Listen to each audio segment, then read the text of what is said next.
একটা গাছে দুইটা আম ছিল। একটা ছিল পাকা আম, আর একটা ছিল কাঁচা আম। কাঁচা আমটা অনেক ভালো ছিল এবং সে অনেক সরল থাকতো। সে কোনো অহংকার দেখাতো না। আর পাকা আমটা নিজের শুধুই প্রশংসা করত, অনেক অহংকার করত, নিজেকে সুন্দর বলে দাবি করত।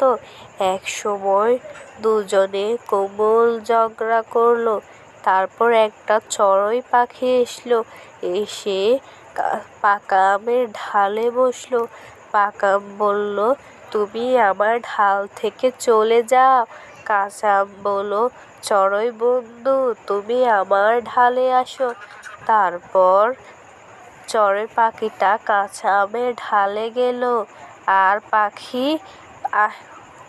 পাকা আমকে বলল, তুমি এত অহংকার দেখাও কেন? অহংকার করা ভালো না। পাকা আম বলল, তুমি চুপ থাকো, কারণ আমি অনেক সুন্দর, কাঁচা আম থেকেও সুন্দর। কাঁচা আম বলল, টুনি, তুমি ওর সাথে কথা বলো না, সে অনেক বাজে, তোমাকে অনেক খারাপ কথা বলবে।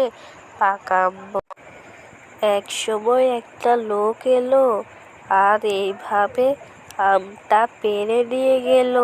সেই কারণে বেশি অহংকার করা ভালো না। অহংকারে পতঙ্গের মূল।